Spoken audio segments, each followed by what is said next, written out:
బులెటిన్లో మరో breaking news చూస్తున్నాం. పల్నాడు జిల్లాలో ప్రైవేటు బస్సు బోల్తా కొట్టడంతో ఒకరు చనిపోయారు. రాత్రి నుంచి కురుస్తున్న వర్షం దాటికి రోడ్డుపై చెట్టు కొమ్మలు విరిగిపడ్డాయి. ఆ చెట్టు కొమ్మల్ని తప్పించబోయి ప్రమాదం జరిగినట్లుగా సమాచారం అందుతోంది. కర్ణాటక నుంచి బస్సు యానాం వెళ్తుండగా ఈ ప్రమాదం జరిగింది. నర్సరావుపేట మండలం పెట్లువారిపాలెం దగ్గర ఈ ఘటన జరిగింది. బస్సులో 39 మంది ప్రయాణికులు ఉన్నారు. ప్రమాదంలో డ్రైవర్తో సహా ముగ్గురికి తీవ్ర గాయాలయ్యాయి. మృతి చెందిన మహిళ విజయవాడకి చెందిన దివ్యగా గుర్తించారు. ఆమె కొడుకుకు కూడా గాయాలైనట్లుగా తెలుస్తోంది. పవన్ కళ్యాణ్ చూడు ఇక్కడ చూడు.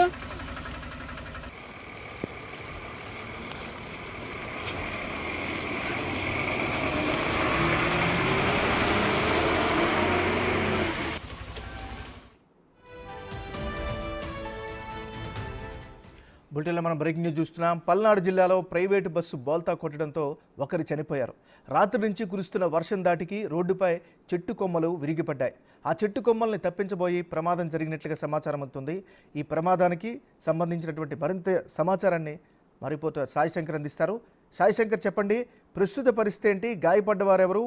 మృతులకి సంబంధించిన డీటెయిల్స్ ఏంటి?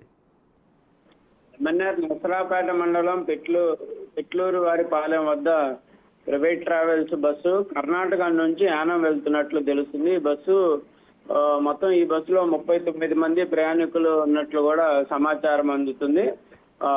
డ్రైవరు ఏదైతే రాత్రి నుంచి అక్కడ రెయిన్ బాగా విపరీతమైనటువంటి వర్షం కురుస్తున్నటువంటి నేపథ్యంలో కొన్ని చెట్లకు సంబంధించినటువంటి కొమ్మలు రాలి పడిపోతున్నటువంటి పరిస్థితి ఉంది. వాటిని తప్పించేటటువంటి ప్రయత్నంలో బస్సుని బోల్తా పడేసినట్టు కూడా తెలుస్తున్నటువంటి పరిస్థితి ఉంది.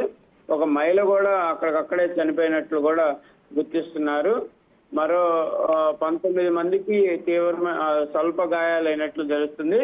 అదేవిధంగా ఒక మహిళ చనిపోవడంతో పాటు డ్రైవరు మరో ఇద్దరికి మాత్రం తీవ్రమైనటువంటి గాయాలైనట్లు తెలుస్తుంది. ఏదైనప్పటికీ కూడా సంఘటన అనేది ఉదయం ఎర్లీ అవర్స్ లో జరగటం నేపథ్యంలో వెంటనే హుటాహుటిగా కూడా అక్కడ హాస్పిటల్ కూడా తీసుకెళ్ళినట్లు కూడా తెలుస్తున్నటువంటి పరిస్థితులు ఉంది. ఏదైనప్పటికీ బస్సు 39 మంది ప్రయాణికులు ఉండటం, 19 మందికి ఒక్కసారిగా గాయాలవడంతో అక్కడ కొంత విషాదం అనేది కూడా చోటు చేసుకుందనే విధంగా చెప్పుకోవచ్చు.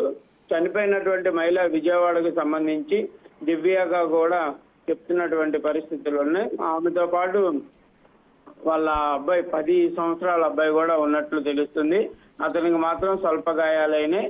దివ్య మాత్రం చనిపోయినట్లు కూడా గుర్తించినటువంటి పరిస్థితులు ఉన్నాయి. ప్రస్తుతం అయితే నర్సరావుపేటలోని ప్రైవేట్ హాస్పిటల్లో వీళ్ళందరికీ కూడా ట్రీట్మెంట్ అయితే అందుతున్నటువంటి పరిస్థితి ఉంది. దాంతోపాటు బస్సు యాక్సిడెంట్ గల కారణాలపైన కూడా పోలీసులు అయితే అంచనా వేస్తున్నటువంటి పరిస్థితి ఉంది.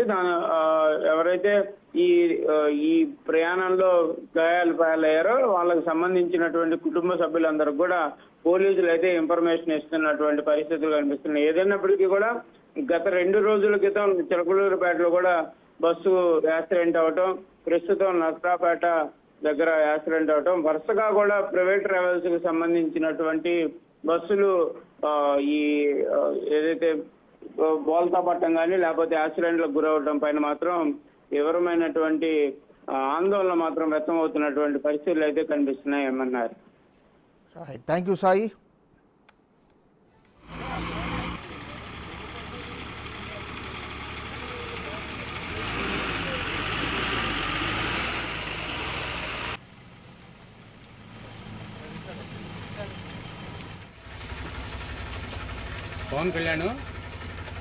పవన్ కళ్యాణ్